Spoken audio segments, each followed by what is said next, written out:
Hello, my name is Fanny and I am one of the co-founders of YouSustain. So we are a sustainability consultancy who love to share the knowledge that we have on sustainability.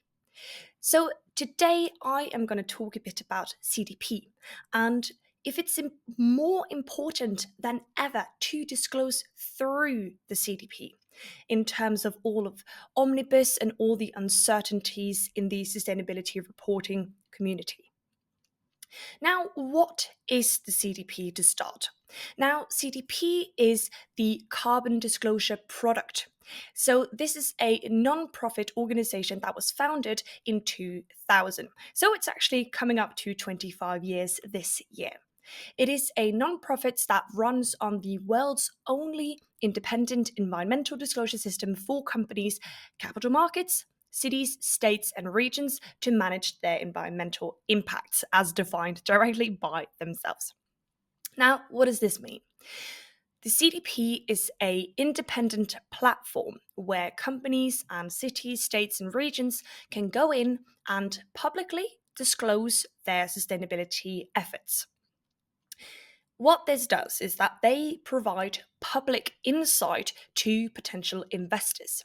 And as we see per 2025, it is actually $127 trillion, which is now part of this as through investors. And we can see that more than 31,500 companies are requested to disclose. So they are requested to disclose by, for example, investors, or they can be asked by their suppliers in order to respond. And we see now that it is an increasing amount of companies since they started in the year 2000 that is disclosing through the CDP.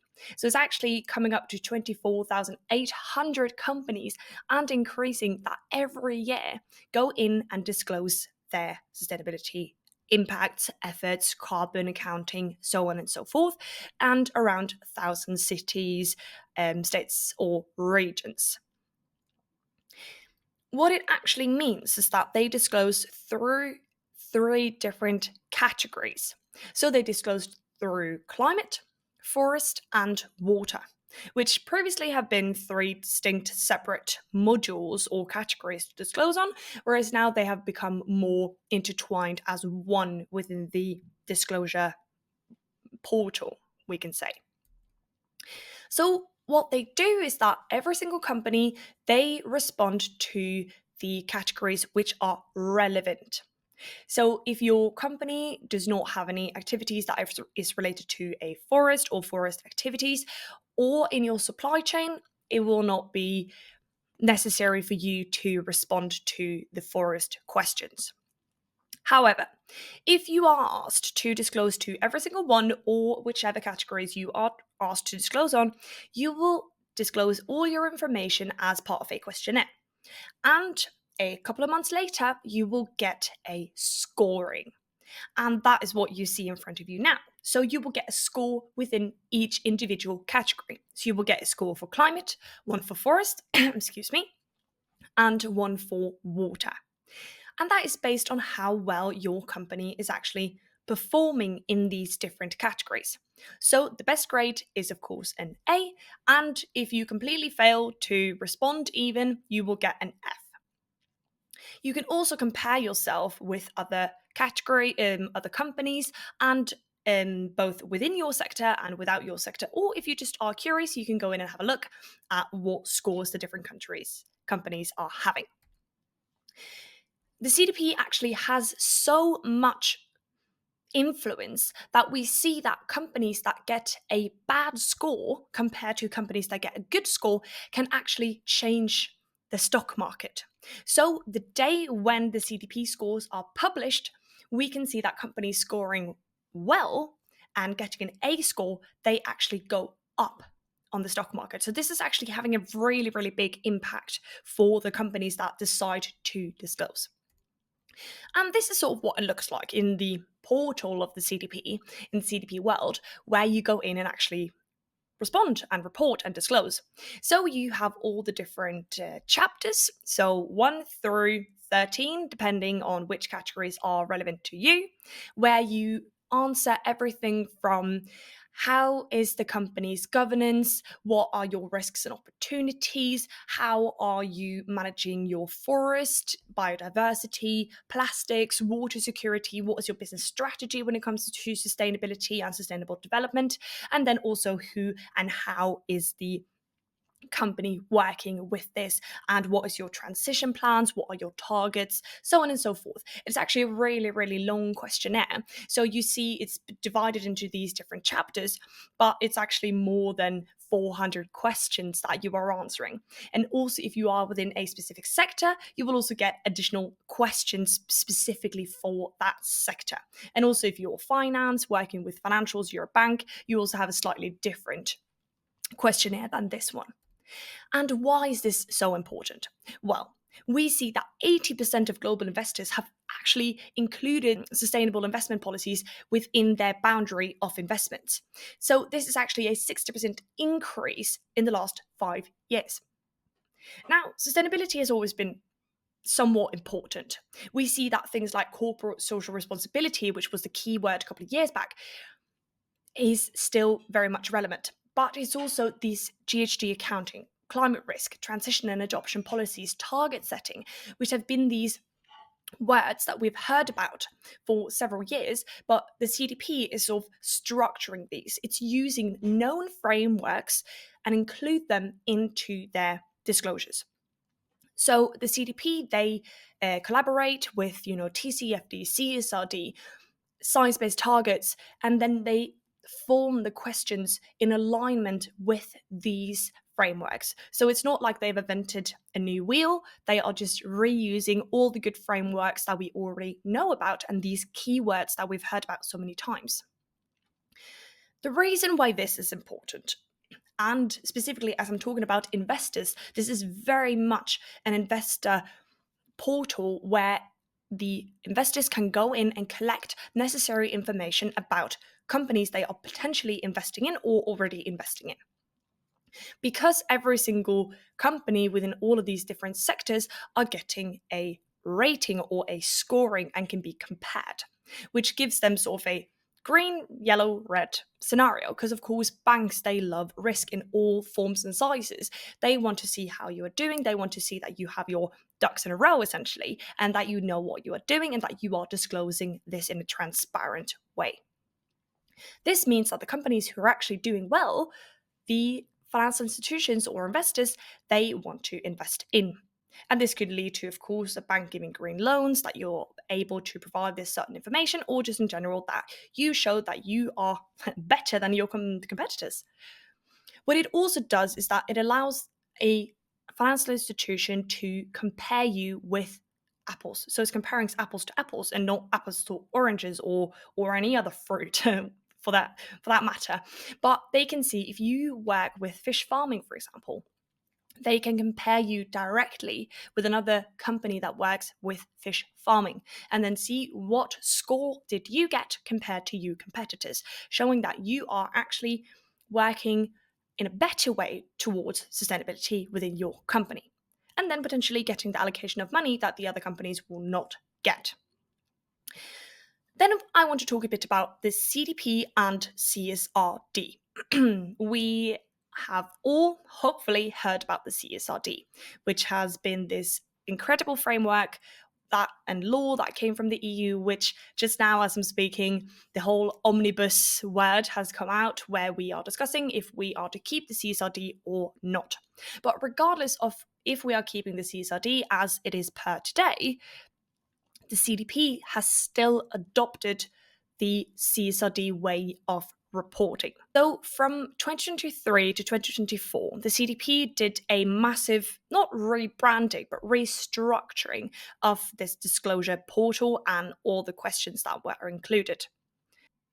And that means they didn't just change their logo from red to black, but they also changed what and how they are structuring their questions to align better with these frameworks that I mentioned previously. So, whereas previously I said, they had these separate questionnaires for climate, water, and forest, whereas now it's one consolidated questionnaire, which is fine. They also have better alignment with other frameworks, not just the TCFD, which is for climate risk. They also have more alignment with the ESRS, which is the framework we use to disclose the CSRD, the IFRS, the CSRD in general, and the T and FD and other streamlining reporting regulatory requirements, which is meaning they are aligning with these global reporting standards. They also have enhanced disclosure on financial impact, which is, the key words here. Investors want to see that you have your finances in order. It's not just about reporting, for example, risks. You need to say these are risks because they might cost us money. So they are looking at financial performances, capital expenditures, cost, potential returns, and all of this stuff, which is really, really good stuff for investors to see. It's also a focus on environmental impact and dependencies. This has not been done before. Previously, in alignment with the TCFD, they looked at just risks and opportunities. But aligning with the CSRD, they have also included impact and dependencies and the double materiality approach, which is the center of the ESRS reporting, which is great. It's also the detailed governance and oversight information. So there's more in-depth questions on the board, management, governance, all of this stuff, which I also mentioned a bit. Then we also have the introduction of SME-specific questions, which is really, really good because SMEs cannot be expected to disclose in the same way as a large stock-listed companies. So they also have a tailored questionnaire for these sort of companies. And then we also have verification, which is really important that they also have included, meaning that a company needs to verify with a third party their GHG accounting, so their carbon accounting. And previously, this has just been 70% of the Scope 1 and 2 emissions. However, now they're actually requiring 100% verification and also emphasis on the Scope 3. So this is really good news.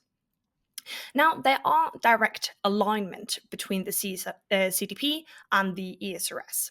So there has been published this direct Excel sheet showing which disclosure from the ESRS is directly linked to the CDP.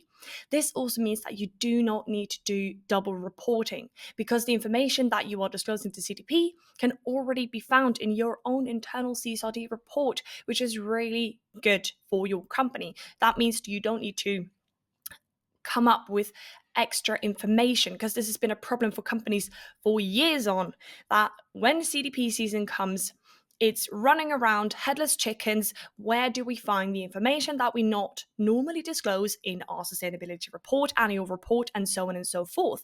Because the CDP does require you to reply to these questions regardless, as it is part of the questionnaire, and you will be scored based on that. If you leave a question blank, that will mean a loss in points, and you will naturally have a lower score.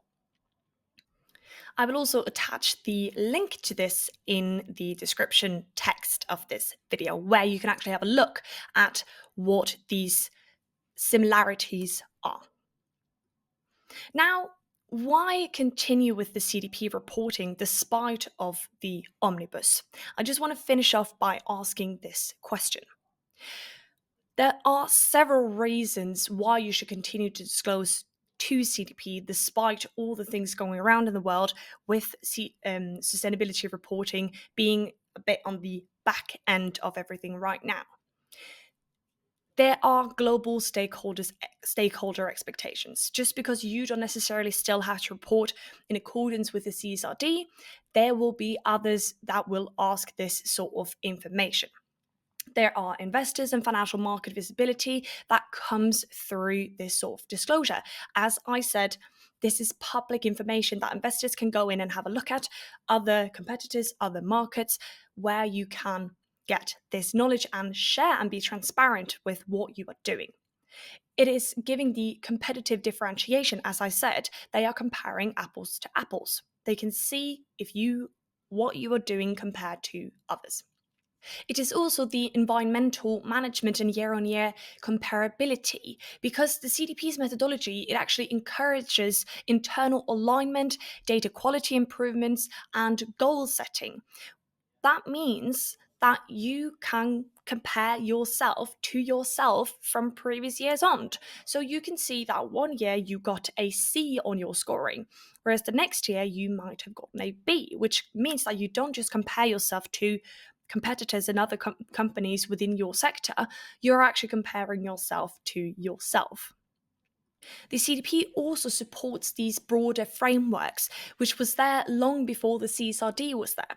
As I said, none of these have discovered the wheel again themselves. They are using frameworks that we already know. So you would most likely already be doing some TCFD reporting, so climate risk, maybe nature risk as a TNFD. You might have had a science-approved target through the CBT, Science-Based Target Initiative, as they are called, and that is still ongoing. These frameworks are still existent and not bound by law as the CSRD is/was. Then we have the third-party verification, which is again giving that reassurance to the investors and the people looking at your response that what they are seeing is actually the truth. And then again, customers and supply chain requirements. It is coming requests from others than just the EU and your state to get this sort of information, and then the early risk identification. So again, climate risk, we have talked about this several times just throughout this really short video, how important it is with acknowledging and realizing your climate risks.